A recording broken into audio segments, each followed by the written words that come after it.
చివరి కార్తీక మాస సోమవారం అత్యంత మహిమ కలిగిన 12 జ్యోతిర్లింగాల ఆవిర్భావం చదివే చోట వినేవారింట సాక్షాత్తు శివుడే వచ్చి కూర్చుంటాడని పురాణవాక్యం. 12 జ్యోతిర్లింగాలు బ్రహ్మ, మాయ, జీవం, మనస్సు, బుద్ధి, చిత్తం, అహంకారం, పృథ్వీ, నీరు, తేజస్సు, వాయు మరియు ఆకాశం వంటి వివిధ అంశాలకు అనుగుణంగా ఉంటాయి. 12 జ్యోతిర్లింగాలను దర్శించలేకపోయినా కనీసం ఒక్క లింగాన్ని దర్శించడం వలన అపరిమితమైన పుణ్యం లభిస్తుందని నమ్ముతారు. సోమనాథలింగం. స్కాంద పురాణంలో స్వామిని సోమనాథునిగా కొనియాడారు. బ్రహ్మదేవుని కుమారుడైన దక్ష ప్రజాపతికి అశ్విని నుండి రేవతి వరకు 27 మంది కుమార్తెలు ఉన్నారు. దక్షుడు తన కుమార్తెలను చంద్రునికి ప్రసాదించి ఘనంగా వివాహం చేసుకున్నాడు. అయితే చంద్రుడు రోహిణిపై అభిమానం చూపాడు మరియు ఇతరులను నిర్లక్ష్యం చేశాడు. దీనితో కలత చెందిన కుమార్తెలు వారి తండ్రి దక్షను సంప్రదించారు. అతను తన అల్లుడు చంద్రను మందలించాడు. దక్షుడు హెచ్చరించినప్పటికీ చంద్ర ప్రవర్తనలో మార్పు రాలేదు. తత్ఫలితంగా దక్షుడు చంద్రుని శపించాడు. తద్వారా అతనికి క్షయవ్యాధి వస్తుంది. ఫలితంగా చంద్రుడు క్షీణించడం ప్రారంభించాడు. చంద్రకాంతి లేకపోవడంతో మందులు మరియు పువ్వులు పనికిరావు. ఈ విపత్కర పరిస్థితిని చూసిన ప్రజలు తమ కష్టాలకు పరిష్కారం చూపాలని కోరుతూ బ్రహ్మదేవుని తీవ్రంగా ప్రార్థించారు. బ్రహ్మ సూచనను అనుసరించి చంద్రుడు ప్రభాస క్షేత్రంలో శక్తివంతమైన మహామృత్యుంజయ మంత్రాన్ని ఉపయోగించి శంకరుడిని పూజించాడు. అతను పార్థివలింగాన్ని ప్రతిష్ఠించి పూజించాడు. ఫలితంగా శంకరుడు ప్రత్యక్షమై చంద్రుడిని నయం చేశాడు. ఇంకా కృష్ణపక్షంలో చంద్రగ్రహణం క్రమంగా తగ్గుతుందని, శుక్లపక్షంలో క్రమంగా పెరుగుతుందని శంకరుడు చంద్రుడిని ఆశీర్వదించాడు. ఆ రోజు నుండి కుష్ఠవ్యాధి వంటి తీవ్రమైన వ్యాధులను తగ్గించడంలో ప్రసిద్ధి చెందిన సోమనాథుడు పార్వతీదేవి సమేతంగా జ్యోతిర్లింగంగా వెలిగి తన దివ్య మహిమను వ్యాపింపచేస్తూ తన భక్తులకు దీవెనను ప్రసాదిస్తున్నాడు. శ్రీశైల క్షేత్రం మల్లికార్జున లింగం. పూర్వం అరుణాసురుడు అనే రాక్షసుడు ఈ ప్రపంచాన్ని ఏలాడు. అతను చాలా కాలం పాటు గాయత్రి మంత్రాన్ని పఠించడానికి తనను తాను అంకితం చేసుకున్నాడు మరియు బ్రహ్మ కోసం కఠినమైన తపస్సు చేశాడు. ఫలితంగా అతను ద్విపాదలు మరియు చతుర్భుజాలు రెండిటికి వ్యతిరేకంగా అమరత్వం యొక్క వరం పొందాడు. దేవతలు ఈ వరం యొక్క పరిణామాలకు భయపడి సహాయం కోసం ఆదిశక్తిని ఆశ్రయించారు. అమ్మవారు దివ్యమాత ప్రత్యక్షమై అరుణాసురుడు తన భక్తుడని గాయత్రి మంత్రాన్ని జపిస్తున్నంత కాలం అతను ఎటువంటి హాని జరగదని ప్రకటించారు. ప్రతిస్పందనగా దేవతలు ఒక ప్రణాళికను రూపొందించారు మరియు దేవతల పూజ్య గురువైన బృహస్పతిని అరుణాసురుని వద్దకు పంపారు. బృహస్పతిని అరుణాసురుడి వద్దకు పంపగా అతనికి ఆశ్చర్యం కలిగి ఇలా వ్యక్తం చేశాడు. గాయత్రి మంత్రం ద్వారా ఇద్దరు ఒకే దేవతను పూజిస్తున్నామని, అందుకే వారి కలయిక అసాధారణమైనదని కాదని వివరించాడు. ఆశ్చర్యానికి లోనైన అరుణాసురుడు దేవతలను పూజించే దేవతను ఎందుకు పూజించాలని ప్రశ్నిస్తూ తన మంత్రోచ్చారణ ఆపేశాడు. కోపంతో ఒక శక్తివంతమైన ఆదిమ శక్తి భ్రాంతి రూపాన్ని ధరించి విచక్షణారహితమైన భ్రమలను సృష్టించింది. అది అరుణాసురుడు తన సైన్యాన్ని తెలియకుండానే చంపేలా చేసింది. నందికేశ్వరుడు పరమేశ్వరుని అనుగ్రహంతో శిలాద మహర్షికి జన్మించాడు. అతను కృతయుగపుత్రుడిగా భయంకరమైన యాగం చేశాడు. పర్వతనామధేయులకు కుమార రత్నాలను అవతరించి వారి తీవ్రతాపోగ్ని జ్వాలచే త్రిలోకంబుల్లో దద్దరిల్లేలా చేశాడు. చివరికి పరమేశ్వరుని సన్నిధిని పొందాడు. అతను పొందిన వరాల్లో ప్రమదగణాధిపత్యము, ఈశ్వర వాహనత్వం ఉన్నాయి. పరమేశ్వరుని పర్వత రూపంలో దర్శనమివ్వమని పార్వతీదేవి ప్రార్థించగా శిఖరంపై పార్వతీదేవి 300 కోట్ల దేవతలతో సర్వ తీర్థక్షేత్ర రాజులతో కలిసి స్వయంభూలింగ రూపంలో రావడంతో శ్రీశైలం గొప్పది మరియు ప్రసిద్ధి చెందింది. ఈ పర్వతాన్ని విజయకాలం నుండి శ్రీపర్వతంగాను శ్రీశైలంగాను వ్యవహరిస్తారు. కృతయుగాంతంలో మునీంద్రుని సుమతి అనే కుమార్తె ఆగ్రహానికి గురై శ్రీ అని పిలువబడింది. ఈ పర్వతంపై తన పేరును శాశ్వతంగా పిలుస్తూ ప్రజలను ఆశీర్వదించమని ప్రభువును ప్రార్థించింది. అప్పటి నుంచి ఈ పర్వతాన్ని శ్రీపర్వతం, శ్రీశైల అని పిలుస్తారు. మేఘాలు అతని వద్దకు వచ్చాయి. అతను పరమేశ్వరుని అనుగ్రహానికి జన్మనిచ్చాడు. అతను తన కుమార్తె యొక్క రత్నాన్ని చంద్రమతిగా కోరుకున్నాడు. కానీ ఆమె వివసతచే మోహింపబడి తప్పుగా ప్రవర్తించింది. ఆమె తప్పించుకుని శ్రీశైలమునకు ఏగి శివుని మల్లికా కుసుంబురాలైంది. కామాంతుడుగు తన తండ్రిని శిక్షించి శివునికి ప్రసిద్ధిగా పొంది మల్లికార్జునోక్యునిచే బలవంతునిగా శివభక్తి నొసగి సర్వజన భజనీయుడుగు అంబ రూపంబును నొసగి మల్లికార్జునాకుడిగా ప్రసిద్ధి పొందాలని వరములను కోరింది. భ్రమరాంబ పేరుతో ప్రపంచవ్యాప్తంగా భజనీయురాలైంది.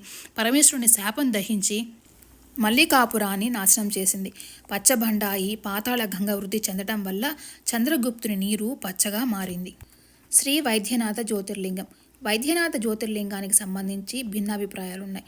అసలు జ్యోతిర్లింగాన్ని మహారాష్ట్రలోని పర్లి గ్రామంలో, అలాగే పంజాబ్లోని గంగాకేడల కీరగ్రామ్, హిమాచల్ ప్రదేశంలోని పఠాన్కోట్ సమీపంలో మరియు కర్ణాటకలోని గోకర్ణలో కనుగొనవచ్చని ఒక బలమైన వాదన సూచిస్తోంది.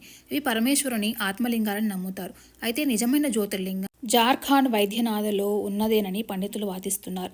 పురాణాల ప్రకారం రావణాసురుడు ఒక చెట్టు కింద అగ్నిగుండం సృష్టించి పార్థివలింగాన్ని ప్రతిష్ఠించి ఒక శివ మంచాక్షరి మంత్రాన్ని జపించి హవన కార్యక్రమాన్ని అత్యంత భక్తి శ్రద్ధలతో నిర్వహించాడు. ఒకసారి ఆ లింగం నేలను తాకితే అది అక్కడే శాశ్వతంగా స్థిరపడుతుందని హెచ్చరించారు.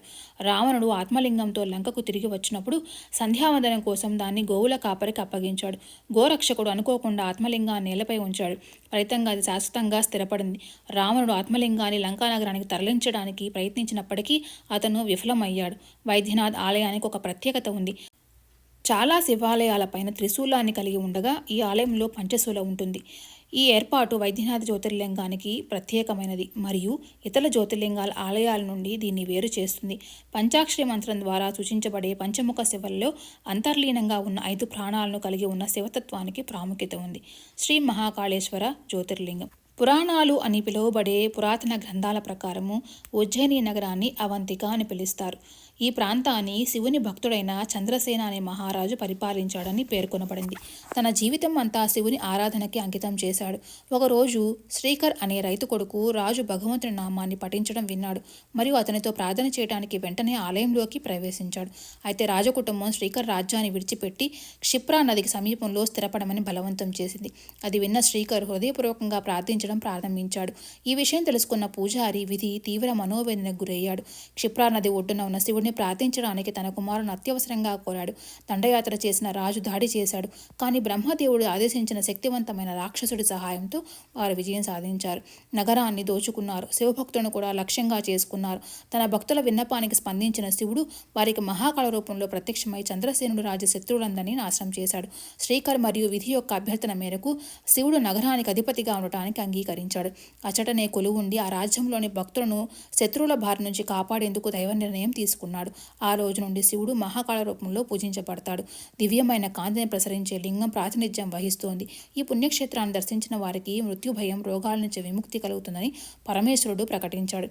ఉజ్జయిని పట్టణంలో వేదాల పట్ల అమితమైన ప్రేమ కలిగిన ఒక బ్రాహ్మణుడు ఉండేవాడు. అతను వేద ధర్మాన్ని అనుసరించేవాడు మరియు షట్కాల సమయంలో కూడా శివపూజను నిష్ఠగా నిర్వహించాడు. ఈ బ్రాహ్మణుడికి దేవప్రియుడు, ప్రియమేతుడు, సుకృతుడు, సువ్రతుడు అనే నలుగురు సత్పురుషులు జన్మించారు. ఈ కుమారులు పెద్దవారైనప్పుడు దూషణ అనే రాక్షసుడు సమీపంలోని పర్వతాలను ఉద్భవించి వినాశనం కలిగించి దేవుని ప్రార్థించకుండా అడ్డుకున్నాడు. అయితే నలుగురు కొడుకులు ఈ బెదిరింపుకు భయపడకుండా మరియు నిర్భయంగా ఉన్నారు. దూషణ తన కత్తితో వారిపై దాడికి ప్రయత్నించాడు. కానీ వారు తమ వంతుగా నిలబడ్డారు. హర ఓం హరహర అని పఠిస్తూ శివుని సన్నిధిని ఆవాహన చేశారు. ప్రతిస్పందనగా పరమేశ్వరుడు ఒక చిన్న భూసంధమైన లింగం నుండి మహాకాలుడిగా ప్రత్యక్షమయ్యాడు మరియు శక్తివంతమైన గర్జన చేశాడు. ఈ గర్జన దోషకుడి సైన్యాన్ని బూడిదగా మార్చింది. అయినప్పటికీ నలుగురు బ్రాహ్మణ కుమారులు తీవ్రమైన వేడికి క్షేమంగా ఉన్నారు.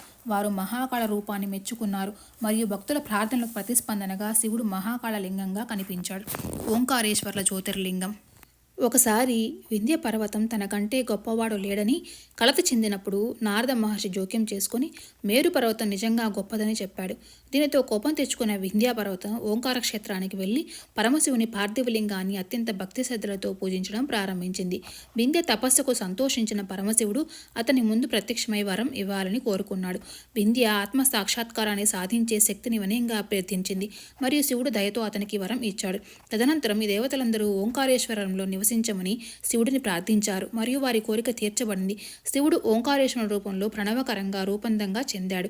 ఇంతలో వింధ్య తనకు లభించిన వరం వల్ల గర్వంతో నిండిన సూర్యచంద్రుల మార్గాన్ని అడ్డుకునే ప్రయత్నం చేసింది. వింధ్య యొక్క ఈ చర్య అన్ని లోకాలను చీకటిని ఆవహించింది. దేవతల విన్నపాలను విన్న పరమేశ్వరుడు వింధ్యను వినమని అగస్త్యుడిని ఆదేశించాడు. అగస్త్యుడు రాగానే వింధ్య గౌరవంగా దాని ఎత్తు తగ్గించింది. ఏది ఏమైనప్పటికీ అగస్త్యుడు దక్షిణం వైపు ప్రయాణించాలని ఎంచుకున్నాడు మరియు ఉత్తరం వైపు తిరిగి రాలేదు. వింధ్య ఎంత ఎత్తుగా ఎదగకుండా నిరోధించాడు. ద్వాదశ జ్యోతిర్లింగాల్లో భాగమైన శ్రీ నాగేశ్వర జ్యోతిర్లింగం యొక్క పురాణ కథను కూడా తెలుసుకుందాం. తారకాసురుడు మరియు అతని అనుచరులు ద్వారకావనంలో నివసిస్తారు. అక్కడ వారు దోపిడీలు మరియు ప్రయాణికులపై హింసకు పాల్పడతారు. సుప్రుడును వైశ్య, శివభక్తుడు మరియు విజయవంతమైన వ్యాపారి ద్వారకకు వ్యాపార పర్యటనలో ఉన్నప్పుడు తారక అనుచరులచే బంధించబడ్డాడు. జైలులో ఉన్నప్పటికీ సుప్రియ తన లింగంతో శివుడిని పూజించడం కొనసాగించింది. తారకాసురుడు అతన్ని ఆపమని ఆదేశించినప్పుడు సుప్రియ తన భక్తిలో స్థిరంగా ఉండి శివపంచాక్షరి మంత్రాన్ని జపిస్తూనే ఉన్నాడు. తారకాసురుడు తన కోపాన్ని అదుపు చేసుకోలేక తన గదతో సుప్రియను కొట్టబోగా శంకరుడు జ్యోతి రూపంలో ప్రత్యక్షమై తారకుడిని సంహరించాడు. సుప్రియ కోరిక ఫలితంగా దారుకావరణమునందే నాగేశ్వరలింగంగా రూపాంతరం చెందాడు. ఈ ప్రాంతంలో ఒకప్పుడు నివసించిన నాగ ప్రజల పేరునే ఈ శివలింగానికి పెట్టడం జరిగింది. రామేశ్వరలింగం. రామేశ్వరం సందర్శనం లేకుండా కాశీయాత్ర అసంపూర్తిగా ఉంటుందని భారతదేశంలోని హిందువులు విశ్వసిస్తారు. వారి విశ్వాసం ప్రకారం కాశీ గంగ తీర్థాన్ని రామేశ్వరం సముద్రపు నీటిలో కలపడం కాశీయాత్ర యొక్క నెరవేర్పును సూచిస్తుంది. ఫలితంగా దేశవ్యాప్తంగా ఉన్న అన్ని తీర్థాలకు ఆధ్యాత్మిక ప్రయోజనాలు లభిస్తాయి. రామనాథ స్వామి ఈ పవిత్ర స్థలంలో పూజించబడే ప్రధాన దేవత మరియు అంతర్గత అభయారణ్యం 10వ శతాబ్దంలో శ్రీలంక చక్రవర్తి పరాక్రమ్ బాహుచే నిర్మించబడింది. శిల్పకళా నైపుణ్యానికి ప్రసిద్ధి చెందిన ఈ ఆలయం దేశంలోనే అతిపెద్ద ఇంటీరియర్ కారిడార్గా ఉంది. దీన్ని నడిచెదరని పిలుస్తారు. ప్రధాన అంశం ప్రకారం ఇది నడవ మరియు గర్భగుడి వెలుపల ఉంది. ఇది 1219 అడుగుల ఎత్తులో నిశితంగా అలంకరించబడిన నిర్మాణం. ఎటువంటి అడ్డంకులు లేకుండా నిర్మాణం యొక్క పొడవు 230 మీటర్లు. పురాణాల ప్రకారము రామేశ్వరం సమీపంలోని ధనుష్కోట్ని శ్రీలంకలోని తలైమన్నార్ను కలిపే ఈ సేతుకు చారిత్రక ప్రాధాన్యత ఉంది. భీమశంకరలింగము. ఒకసారి ఒక పర్వత శిఖరంపై భీముడు అనే రాక్షసుడు తన తల్లి కర్కటితో పాటు నివసించాడు. అతని మూలం గురించి ఆసక్తిగా ఉన్న భీముడు తన తల్లిని ఇలా ప్రశ్నించాడు. నా తండ్రి ఎవరు? ఆయన ఎక్కడ ఉన్నారు? ఈ కొండపై ఒంటరిగా మనం ఎందుకున్నాము అని అడుగుతాడు. కర్కటి స్పందిస్తూ, నీ తండ్రి కుంభకర్ణుడు, నయనలంకను పాలించిన రావణాసురుని తమ్ముడు. అతను మీ మామగారితో కలిసి శ్రీరాముని ధైర్యంగా ఎదుర్కొని వారి మరణాన్ని ఎదుర్కొన్నాడు. నేను కూడా వితంతువుగానే నా మొదటి భర్త శ్రీరాముని చర్యకు బలి అయ్యాడు. సుతీక్ష్ణుడు అనే అగస్త్య మహర్షి శిష్యునిచే కోపించబడిన నా తల్లిదండ్రులు అగ్ని ప్రమాదానికి గురయ్యారు. నా నిర్జన స్థితిలో కుంభకర్ణుడు వచ్చి నన్ను బలవంతంగా పట్టుకొని నీ జన్మకు దారితీశాడు. వీరకుమారుడిగా ఇంటి పేరును ముందుకు తీసుకువెళ్ళి మీ తండ్రిని మించిపోండి అని చెప్తుంది. ఇది విన్న భీముడి కోపం వచ్చింది. విష్ణువు తన బంధువులను మరియు భక్తులను నాశనం చేసినందుకు ప్రతీకారం తీర్చుకోవాలని నిశ్చయించుకొని అతను కంకణాన్ని రూపొందించాడు మరియు దేవతలు మరియు ఋషులను నాశనం చేయడానికి బయలుదేరాడు. బ్రహ్మదేవుని అనుగ్రహం కోసం భీముడు 1000 సంవత్సరాలు కఠోరమైన తపస్సు చేశాడు. బ్రహ్మ అతనికి అంకిత భావంతో శాంతించి రాక్షసుడికి అనంతమైన పరాక్రమాన్ని మరియు ధైర్యాన్ని ప్రసాదిస్తాడు. గర్వంగా తన కొత్త శక్తులను ప్రయోగించి భీమాసుడు ప్రపంచాన్ని జయించి దేవేంద్రుని ఓడించి సాధువులను మరియు ఋషులను హింసకు గురి చేశాడు. విస్మయం చెందకుండా శివుని ఆరాధించే సుదీక్షణ బందిఖానాలో మట్టిలింగాన్ని రూపొందించింది. శివపంచాక్షరి మంత్రాన్ని నిరంతరం పఠించింది. రాజు భక్తికి రెచ్చిపోయిన భీమాసురుడు శివపూజను నిలిపివేయాలని కోరాడు. రాక్షసుడి బెదిరింపులకు పట్టించుకోకుండా రాజు సుదీక్షణ తన పూజను కొనసాగించాడు. కోపాద్రిక్తుడైన భీమాసురుడు రాజును బెదిరిస్తూ కత్తి దూశాడు. అయినప్పటికీ అధైర్యపడకుండా సుదీక్షణ శివుని ఆధిపత్యాన్ని ప్రకటించింది. విసుగు చెందిన భీమాసురుడు లింగాన్ని నాశనం చేస్తానని ప్రతిజ్ఞ చేసి కత్తితో దాడి చేశాడు. ఆ సమయంలో శివుడు రాక్షసుని సంహరిస్తూ లింగం నుండి ఉద్భవించాడు. సంతోషంతో పొంగిపోయిన సుదీక్షణ శివుని సాష్టాంగపడి స్తుతించింది. సహ్యాద్రి పర్వతంపై జరిగిన యుద్ధంలో శివుడు శ్రమ కారణంగా చెమటలు పట్టి అసురులను సంహరించాడు. భీమాసురుని తల్లి కర్కటి పరమశివుని కరుణించమని వేడుకుంది. ఆమె అభ్యర్థన మన్నించి శివుడు సహ్యాద్రి పర్వతాల్లో శాశ్వతమైన భీమశంకర జ్యోతిర్లింగంగా ప్రత్యక్షమయ్యాడు. ఆమె కుమారుని పేరు శాశ్వతంగా ఉండేలా చూశాడు. కృష్ణేశ్వర జ్యోతిర్లింగం.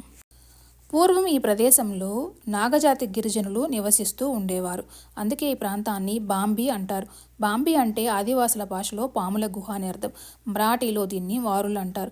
కాలక్రమేణా అది ఒక నియమంగా మారింది. ఈ ప్రాంతంలో ఎలగ నది ప్రవహిస్తోంది. మరో కథనం ఏమిటంటే ఈ ప్రాంతం ఎలగంగా నది ఒడ్డున ఉన్నందున ఈ ప్రాంతానికి వెరులు అని పేరు వచ్చింది. కృష్ణేశ్వర జ్యోతిర్లింగం గురించి పురాణంలో కథ ఉంది. పూర్వం సుధర్మ అనే బ్రాహ్మణుడు తన భార్య సుదేహతో దేవగిరి దుర్గలో నివసించేవాడు. నిత్యం ఎన్నో పూజలు నైతిక కార్యక్రమాలు నిర్వహించేవారు. కానీ పిల్లలు లేకపోవడం వల్ల వారు బాధపడుతూ ఉండేవారు. ఆ సమయంలో సుదేహ తన చెల్లెలు గుష్మను తన భర్తకు ఇచ్చి వివాహం చేయాలనుకుంటుంది. పెళ్లికి ముందు వారిపై అసూయ పడకూడదని ఆమె హామీ ఇస్తుంది. పెళ్లైన తర్వాత కూడా అక్క చెల్లెలిద్దరూ ఒకరికొకరు చాలా సంతోషంగా ఉంటారు. కాలక్రమంలో గుష్మకు ఒక కొడుకు పుట్టాడు. కొంతకాలం తర్వాత గుష్మ కొడుకు పెళ్లి చేసుకుంటాడు. తన సోదరి పిల్లల అభివృద్ధిని తట్టుకోలేని సుదేహ గుష్మ కొడుకుని చంపి చెరసాలలో పడవేస్తుంది. శివభక్తురాలైన గుష్మ ఇదంతా శివుడి లీల అనుకుంటూ ముక్కింటిని స్తుతిస్తుంది. అప్పుడు శివుడు ప్రత్యక్షమై గుష్మకు జరిగిన సంఘటన వివరిస్తాడు. గుష్మ శివుడు సుదేహాన్ని చంపడానికి ముందుగా రావద్దని ప్రార్థిస్తాడు. దాంతో సుదేహ పాపాలకు పరమేశ్వరుడు పరిహారం అందజేస్తాడు. అప్పుడు గుష్మ తన పేరును అక్కడ పెట్టమని భగవంతుడిని వేడుకుంటుంది. అప్పుడు ఆ స్వామి అక్కడ స్వయంభూ అయ్యాడు. కుషామేషుడిగా ప్రకాశించే పరమేశ్వరుడు ఇక్కడ నిత్యం పూజలు అందుకుంటూ ఉంటాడు. కుషామేశుడు కాలక్రమేణా కృష్ణేశ్వరుడిగా ప్రసిద్ధి చెందాడని స్థల పురాణం. అలాగే ఇక్కడ స్వామివారి దర్శనం వెనుక మరో పురాణ కథ కూడా ఉంది. ఒకరోజు కామ్యక వనంలో శివుడు మరియు పార్వతీదేవి ఏకాంతంలో ఉండగా పార్వతీదేవికి దాహం వేస్తుంది. అప్పుడు శివుడు భోగవతి జలాన్ని పాతాళం నుండి పైకి తెచ్చి ఆమెకు దాహం తీరుస్తాడు. అది నీటి కొలనుగా మారి శివాలయంగా ప్రసిద్ధి చెందింది. తల్లి పార్వతీదేవి తన బిడ్డను అలంకరించేందుకు శివాలయంలో కుంకుమను కలుపుతుంది. ఆమె చేతిలో కుంకుమతో చేసిన శివలింగము ఏర్పడుతుంది. ఆ లింగం నుండి ఒక దివ్యజ్యోతి ఆవిర్భవించగా పార్వతీమాత దివ్య జ్యోతిర్లింగాన్ని ఒక రాతిలింగంలా ప్రతిష్ఠించి లోక కళ్యాణం కోసం అక్కడ ప్రతిష్ఠించింది. ఆ రోజు నుండి ఆ పూర్ణ జ్యోతిర్లింగాన్ని కుంకేశ్వర అని పిలుస్తారు. ఇది పార్వతీమాత ప్రతిష్ఠించిన జ్యోతిర్లింగం కాబట్టి ఇది చాలా గొప్పదని చెప్తారు. త్రయంబకేశ్వర లింగం. త్రయంబకేశ్వరుడు అంటే శివుడు, అంబక అంటే కన్ను. 3 కన్నులతో త్రియేక దేవుడు, అనగా 3 తేజస్సులు, సూర్యుడు, చంద్రుడు మరియు అగ్ని, 3 కన్నులతో ప్రకాశించే దేవుడు. పాలపాగలో అగ్నినేత్రం 3వ కన్ను. శివుడు మన్మధుణ్ణి ఈ కంటి నిప్పుతో దహనం చేశాడు. త్రయంబక శబ్దాన్ని స్వర్గం, ఆకాశం మరియు భూమి అను 3 ప్రదేశాలకు సంరక్షకుడు అయిన తండ్రి శివ అని కూడా వివరించబడింది. మృత్యువు నుండి విముక్తి కోసం భక్తులు శివుని ప్రార్థిస్తారు. అంటే త్రయంబకం యజామహే సుగంధిం పుష్టివర్ధం మృత్యుంజయ మహామంత్రం అన్నమాట. కేదార్నాథ్ ఆలయము. 12 జ్యోతిర్లింగాల్లో కేదార్నాథ్ ఆలయం కూడా ఎంతో విశిష్టమైన ప్రసిద్ధి చెంది కాంచినది. కురుక్షేత్ర యుద్ధం తర్వాత వ్యాసముని సలహాను అనుసరించి పాండవులు యుద్ధంలో చంపిన బంధువుల కోసం శివుని క్షమాపణ కోరినప్పుడు కథ జరుగుతుంది. వారి రాకను ఊహించిన శివుడు సులభంగా క్షమాపణ ఇవ్వడానికి ఇష్టపడకుండా ఎద్దుగా రూపాంతరం చెందుతాడు మరియు కొండపై పశువుల మధ్య దాక్కుంటాడు. ఎద్దువేషంలో ఉన్న శివుడిని గుర్తించిన తర్వాత పాండవులు అతన్ని చేరుకోవడానికి ప్రయత్నిస్తారు. కానీ ఆ రూపం భూమిలో మునిగిపోతుంది మరియు అదృశ్యమవుతుంది. తనను తాను బహిర్గతం చేసుకుని వారిని క్షమించి ప్రాయశ్చిత్త చర్యగా పాండవ సోదరులు కేదార్నాథ్లో ప్రారంభ ఆలయాన్ని నిర్మించారు. తదనంతరం శివుడి శరీర భాగాలు మరో 4 ప్రదేశాల్లో కనుగొనబడ్డాయి. సమిష్టిగా ఈ 5 ప్రదేశాలు 5 కేదార్లు లేదా పంచకేంద్రాలుగా ప్రసిద్ధి చెందాయి. ఈ రోజు పశుపతినాథ్ ఆలయం ఉన్న ప్రదేశంలో ఎద్దు తల గుర్తించబడింది. ఈ విధంగా 12 జ్యోతిర్లింగాల యొక్క పురాణ కథ విన్నవారికి సాక్షాత్తు మహాశివుడే కరుణిస్తాడని పురాణాల్లో చెప్పబడి ఉంది. ఈ వీడియో కానీ మీకు నచ్చినట్లయితే మా ఛానల్ సబ్స్క్రైబ్ చేసుకోండి, లైక్ చేయండి, షేర్ చేయండి. మరొక మంచి వీడియోతో మళ్ళీ కలుద్దాం. ధన్యవాదాలు. ఓం నమః శివాయ.